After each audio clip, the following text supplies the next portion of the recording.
Patrice Lestrohan, bonjour. Bonjour. Bienvenue à la librairie Merci. Dialogue.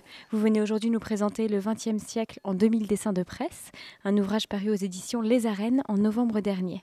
Alors il s'agit d'un ouvrage qui va faire date, puisque sans précédent, et qui montre l'évolution de la société au cours du XXe siècle à travers les dessins de presse publiés dans de nombreux journaux, parmi lesquels le Crapouillot, Le Canard enchaîné, Le Monde ou encore L'Express, pour n'en citer que quelques-uns.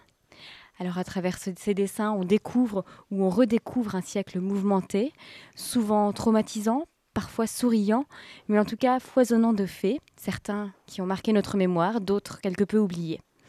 C'est un ouvrage d'un certain poids, puisqu'il pèse 4,5 kg, qui recense 300 événements en 600 pages et 2000 dessins, œuvres de 175 dessinateurs différents.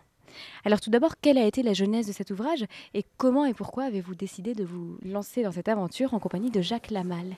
Alors, il se trouve qu'aux éditions des Arènes en 2008, les Arènes et Jacques Lamal, que j'ai connu au Canard enchaîné, parce que j'ai passé 20 ans au Canard enchaîné,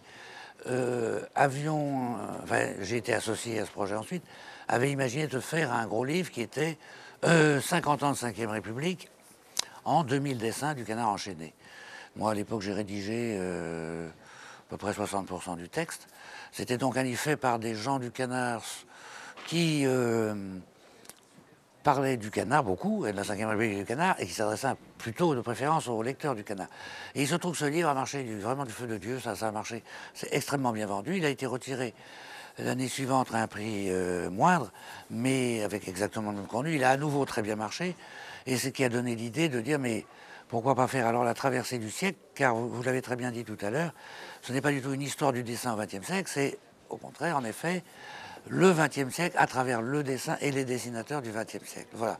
Donc on s'est dit pourquoi pas élargir considérablement, enfin moi j'ai été associé ensuite au projet, mais pourquoi pas élargir et faire toute l'histoire du XXe siècle, qui n'est pas d'ailleurs que l'histoire du XXe siècle français. Il est en politique intérieure, c'est le XXe siècle français, mais on parle aussi d'énormément d'événements, les deux guerres mondiales bien sûr, mais aussi toutes les guerres qui ont suivi la libération, la Corée, le Vietnam, etc.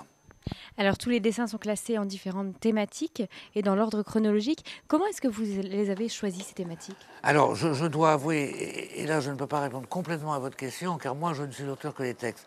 C'est Jacques Lamal qui au Canard enchaîné était rédacteur en chef, il a pris sa retraite du Canard, qui était rédacteur en chef et premier secrétaire de rédaction, disons, qui a eu l'initiative de ça. Alors le classement est à la fois en effet chronologique et thématique, c'est-à-dire qu'on a repris par période. La première grande période, c'est l'avant-guerre, avant Première Guerre mondiale, avec la querelle scolaire qui a généré énormément de dessins, et dans des journaux dont la virulence surprendrait maintenant, et qui étaient en très grande part consacrés au dessin. L'assiette au beurre a été une espèce de paradis des dessinateurs.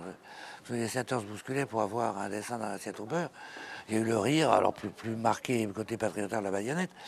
Et donc on a suivi cet ordre chronologique, mais on a aussi voulu faire des choses plus thématiques, comme les fameuses 30 glorieuses, c'est-à-dire grosso modo 1945, 46, 1973, le premier choc pétrolier qui a suivi la guerre du Kippour, enfin qui est concomitant à la guerre du Kippour.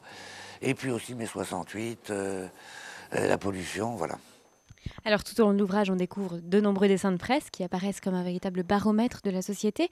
Comment est-ce que le dessin de presse a évolué au cours du XXe siècle? Il a évolué selon les... C'est une conne un petit peu cette question. Il a évolué selon les styles. Moi, ce qui me frappe le plus, c'est le ton qui a... on en parlait tous les deux avec le dessinateur qui m'accompagne, qui est Jean-Marie Carleroux du Canard enchaîné.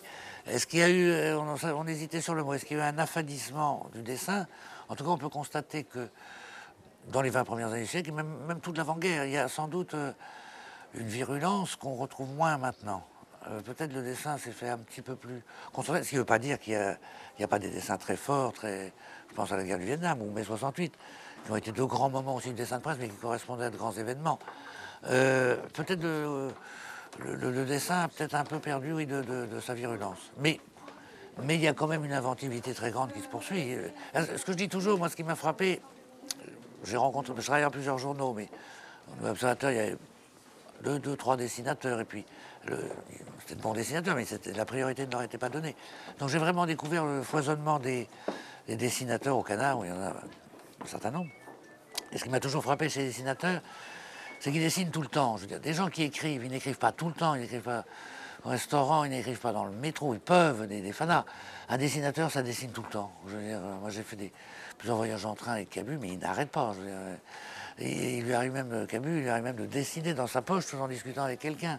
Il sort le dessin après. Et donc, il faut faire son dessin. Et on voit bien d'ailleurs dans les pays qui ont connu, dans la douleur, le printemps arabe, il y a un renouveau. Je vois en Tunisie, il y a une espèce de renouveau, une réapparition des dessins de presse qui prouve la vivacité quand même de ce mode d'expression.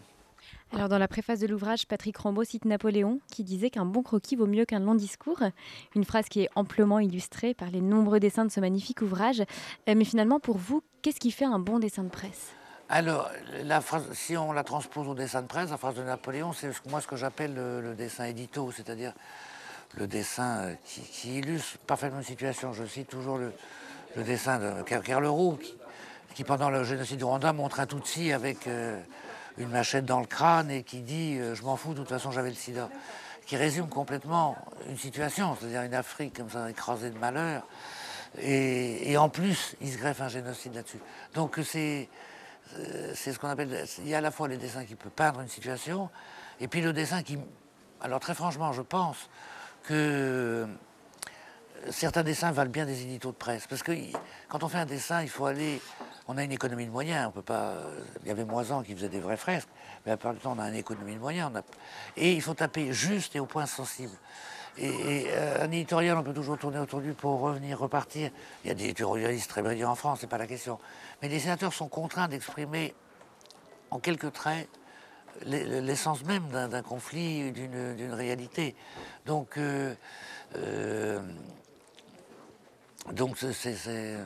voilà, c'est le coquille dans le canon discours, c'est ça. Il faut que le dessin de presse touche et rapidement, et il faut que le lecteur comprenne dans la seconde. Si on commence à se dire mais qu'est-ce qu'il a voulu dire, attends, j'ai peut-être pas bien regardé, le dessin est loupé. Il faut vraiment que dans la seconde on saisisse